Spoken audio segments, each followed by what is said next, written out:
Quem vai chorar vão seus inimigos. Todas as pessoas que estão se opondo, fazendo por onde atrapalhar a sua vida. Deus me incumbiu hoje de entregar essa mensagem para você. E se você é uma pessoa da fé, você vai ouvir. Você precisa ouvir essa direção de Deus aqui. Preste atenção. Algumas pessoas fazem questão de investir pesado contra a nossa vida. De querer atrapalhar, de querer trazer problema. Algumas pessoas querem fazer por onde as coisas darem errado, trazendo bagunça. Essa é a palavra mais certa. Bagunça. Tem gente que quer bagunçar a tua vida, quer bagunçar a tua caminhada. E o pior de tudo é que essas pessoas, elas querem trazer o caos para a sua vida. Preste atenção. Eu entrei aqui com a coordenada de Deus, com a direção profética, e eu sei que essa mensagem aqui, ela é para você. No livro de Atos, capítulo 28, o texto vai dizer que Paulo havia acabado de suportar, de sobreviver uma tempestade. Nessa tempestade, o barco se quebrou, muita gente precisou nadar e todos saíram com vida. Só que nesse momento aqui, eles chegam nadando até uma ilha. O nome da ilha se chama Malta. E nessa ilha habitavam alguns homens bárbaros.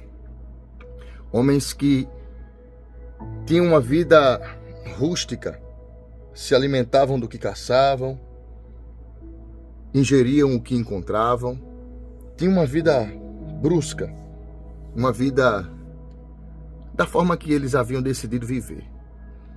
E aqueles bárbaros, segundo o que está escrito ali, é que aqueles homens, ao perceberem que Paulo chegou, Paulo se aproxima da fogueira, porque a intenção dele é se aquecer. A intenção de Paulo é ficar próximo da fogueira, para poder aquecer o seu corpo. Ele estava molhado. Porém, ele percebe que a fogueira está acabando o combustível. A lenha está indo embora, está sendo consumida. Paulo pega alguns gravetos e joga dentro do fogo. Isso aqui é incrível. Quando ele joga o graveto no fogo, não sou eu quem vai dizer, é a Bíblia. É o texto está dizendo dessa mesma forma, que ao lançar os gravetos no fogo, uma víbora, uma serpente, ela morde o braço de Paulo. Quando ela morde o braço dele, ele olha para ela está pendurada no braço. Aí é que entra o mistério. O texto vai dizer que os bárbaros ficaram olhando para ele. E o primeiro pensamento, baseado no que eles acreditavam, foi: Deus está punindo esse homem. Está punindo porque escapou da tempestade, mas não escapou do ataque da serpente.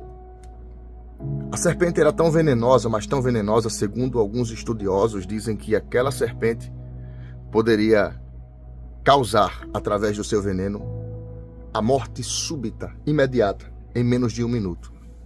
Mas o texto diz assim, Atos 28, versículo 6, para ser mais preciso. E eles esperavam que viesse a inchar ou a cair morto de repente. Mas tendo esperado já muito, e vendo que nenhum incômodo lhe sobrevinha, mudando de parecer, diziam que era um Deus. Eles mudaram o parecer. O parecer é o pensamento, o que haviam dito. Eles mudaram o que disseram.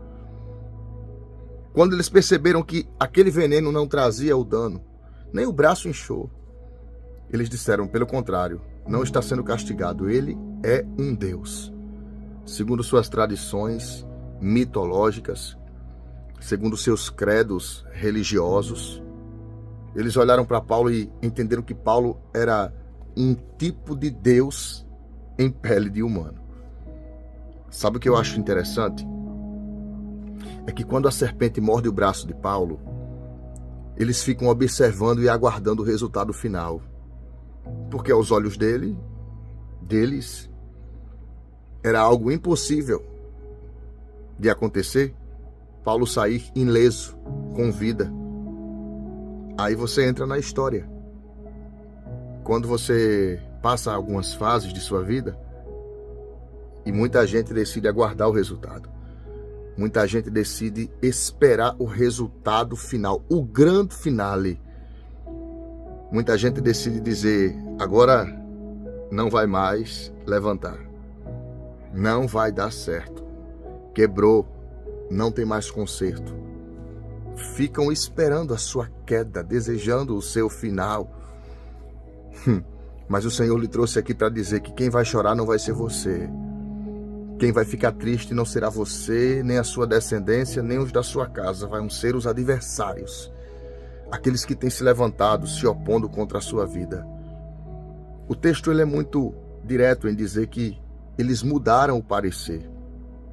Eu vou tomar isso aqui como mensagem profética na sua direção. Já escreve aqui, eu recebo. Não escreve, eu recebo.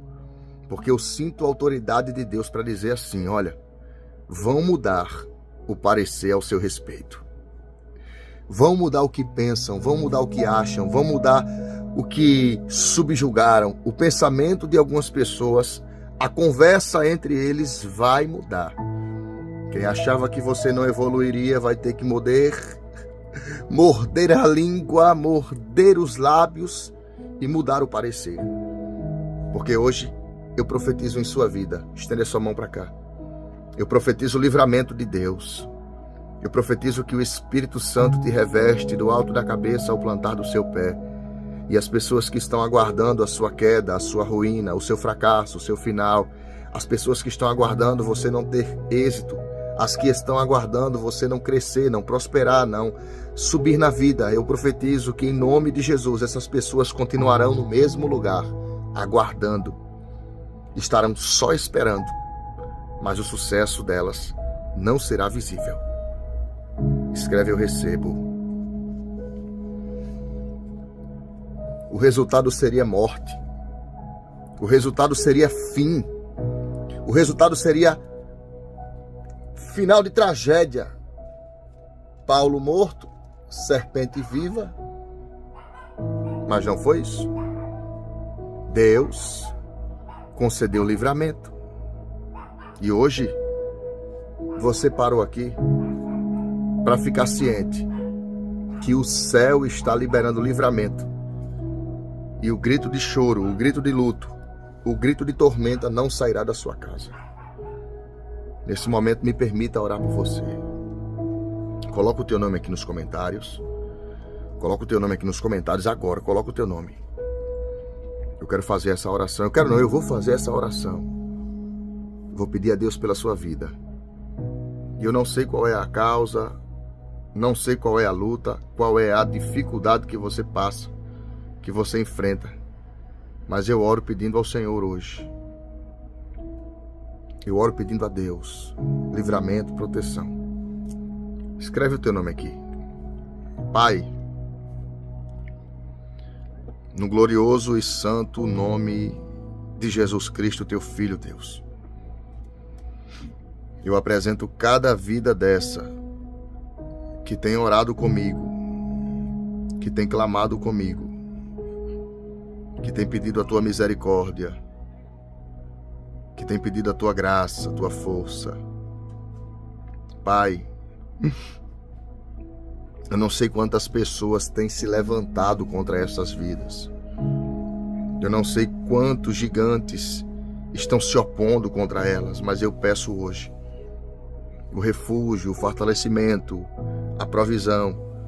Eu peço hoje, meu Pai, que aonde estiver essa guerreira e esse guerreiro, que do alto de sua cabeça, ao plantar do pé, toda força opressora caia por terra. Que as más energias, que as palavras de maldição se convertam em bênção, se convertam em maravilhas. Deus, eu sou pequeno, mas o Senhor é grande e eu só posso orar pedindo. E nesse momento eu uso a minha fé para rogar ao Senhor e pedir por cada vida dessa que ora comigo. Concede livramento, fortalecimento espiritual. E no nome de Jesus, que todas as forças das trevas caiam por terra e batam em retirada. Que hoje o arco do forte seja quebrado. Que os carros e os cavaleiros do adversário sejam neutralizados. E no nome de Jesus Cristo, todas as ações diabólicas sejam desfeitas. Essa é a minha oração. Amém. Se você recebe, se está comigo até agora, só quem está comigo até agora, escreve aqui nos comentários de onde você está me ouvindo e não perca a oportunidade nesse momento aqui agora. Não pense, não é para depois, é para agora. Clica nessa seta e compartilha agora. Eu tô irradiado com isso aqui porque Deus, ele me deu um abraço muito forte através dessa mensagem. E eu sei que vai abraçar o seu coração também. Escuta isso. Paulo, prisioneiro de Jesus Cristo, e o irmão Timóteo ao amado Filemon, nosso cooperador. Só tem um capítulo essa carta. Aí ele continua dizendo: a nossa amada Áfia e a Arquipo, nosso camarada, e a igreja que está em tua casa. Graça a vós e paz de parte de Deus, nosso Pai, e do Senhor Jesus Cristo. Graças dou ao meu Deus, lembrando-me sempre de ti nas minhas orações. Ouvindo do teu amor e da fé que tens para com o Senhor Jesus Cristo e para com todos os santos, para que a comunicação da fé seja eficaz no conhecimento de todo o bem que em vós há por Cristo Jesus. Porque temos grande gozo e consolação do teu amor, porque por ti, ó irmão, as entranhas dos santos foram recriadas. Ele está falando aqui que esse homem chamado Filemon, ele se empenhou tanto, mas tanto, que a fé em Cristo, a irmandade dos discípulos e apóstolos daquela época foram fortificadas. É por isso que ele fala que as entranhas, e o que são as entranhas? É o sistema interno, a parte interna do ser humano. E ele fala que exatamente, ele compara aquele corpo de Cristo como entranhas fortificadas no Senhor. E ele fala que através desse homem chamado Filemon, as entranhas foram fortificadas. Agora, preste atenção. Versículo 8. Por isso, ainda que tenha em Cristo grande confiança para te mandar o que te convém, todavia, peço-te antes por amor, sendo eu tal como sou, Paulo o velho, e também agora prisioneiro de Jesus Cristo. Peço-te por meu filho Onésimo, que gerei nas minhas prisões. Ele está fazendo o apelo por um homem chamado Onésimo. E esse Onésimo, ele é considerado um escravo de Filemon que sempre fugia. Alguns historiadores dizem que Onésimo, sempre que tinha uma oportunidade, fugia. E é em uma das prisões que Paulo está que ele encontra esse homem chamado Onésimo. E quando ele encontra, Onésimo vai se converter por intermédio de uma das mensagens que Paulo prega no presídio. E quando nós vemos o versículo 11, ele fala assim: o qual, noutro tempo, te foi inútil, mas agora a ti e a mim muito útil. E eu te tornei a enviar. E tu torna a recebê-lo como as minhas entranhas. Eu bem quisera conservar ele comigo, para que por ti me servisse nas prisões do Evangelho. Mas nada quis fazer sem o teu parecer. Ele está pedindo autorização do Senhor, que é Filemon. Ele está pedindo autorização a ele, dizendo: eu não quero fazer nada sem a tua permissão, porque sei que ainda que esse homem chamado Onésimo está preso, ele ainda é o seu serviçal. Mas nada quis fazer sem o teu parecer, para que o benefício não fosse como por força, mas voluntário. Porque bem pode ser que ele se tenha separado de ti por algum tempo, para que o retivesse para sempre. Não já como servo, antes mais do que servo, como irmão amado, particularmente de mim e quanto mais de ti, assim na carne como no Senhor. Agora escuta. Assim, pois, se me tens por companheiro, recebe-o como a mim mesmo. Paulo disse, receba ele como se fosse eu. É um pedido, é um apelo, receba ele como se estivesse me recebendo. Versículo 18. E se tens feito algum dano ou te deve alguma coisa, põe isso na minha conta. Eu, Paulo, de minha própria mão escrevi e o pagarei, para te não dizer que ainda mesmo a ti próprio, a mim, te deves. Depois você lê. Só tem um capítulo, essa carta de Paulo a Filemon. Paulo está agindo aqui no texto como intercessor, pedindo a Onésimo que tenha compaixão, tenha bondade e perdoe as dívidas. Deixa eu te perguntar uma coisa. Se Jesus Cristo não perdoasse as nossas dívidas, os nossos atos, as nossas ações, Paulo diz assim, se ele está devendo alguma coisa, põe na minha conta. O que seria de mim e de você se não fosse Jesus debitando o saldo dos nossos pecados? Essa mensagem hoje, ela só vai falar muito forte aquelas pessoas que são íntimas do Espírito Santo. E intimidade não se conquista pela aparência, pela roupa. Intimidade se conquista pelo nível de relacionamento. Não é porque você se veste bem, não é porque você corta o cabelo, porque você faz tranças, não é porque você usa um vestido longo. Não. Intimidade está além do superficial. E hoje Deus mandou dizer para você, com essas palavras que Paulo usou, ele está pagando a conta. Ele já pagou a conta. A conta, o débito já foi pago. E eu não sei até onde você vai receber, mas essa mensagem ela chegou no momento certo da sua vida. Você e eu somos o Onésimo Fujão. Fugimos das nossas responsabilidades, fugimos das nossas ações, fugimos das nossas atitudes. Mas no final, Deus sempre dá um jeito de nos ajudar, de nos fortalecer. Porque se não for Ele, não há outro. E isso que Paulo falou no versículo de número 18, é o que o Espírito Santo faz na minha e na sua vida. E se te fez algum dano, ou te deve alguma coisa, põe isso na minha conta. Quantas falhas, quantos erros, quantas ações, quantos pensamentos o Espírito Santo não tem retirado e tem colocado na conta dele.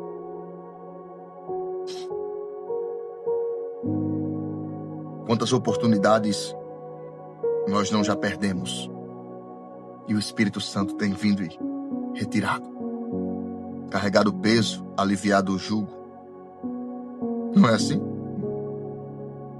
Hoje Deus parou você aqui para lhe dizer, você era o Onésimo, o homem fujão, aquele que precisava de um remidor, o que perdoasse ou pagasse pelas falhas ou dívidas. A Jesus enviou o Paráclitos do grego ralo, que quer dizer aquele que intercede por. O Espírito Santo chegou e lhe consolou. E hoje, eu quero agradecer a Deus pela sua vida. Coloca o seu nome aqui, vai ser muito rápido. Pai, mais uma vez eu te rendo graças. Te dou louvores. Mais uma vez eu te bendigo, te exalto. Pela vida de cada filha e filho que está recebendo essa palavra, os onésimos de hoje. Se não fosse o Senhor nos ajudando, nem aqui estaríamos. Eu exalto o seu nome, Pai, e glorifico o teu reino. E te peço, nos fortalece na sua presença. Em nome do Pai, do Filho e do Espírito Santo. Amém. Se você recebeu a palavra e entendeu, deixa aqui nos comentários assim, eu recebi. E se puder, clica na seta e passa adiante essa mensagem, eu tenho certeza que o Espírito Santo vai ficar feliz.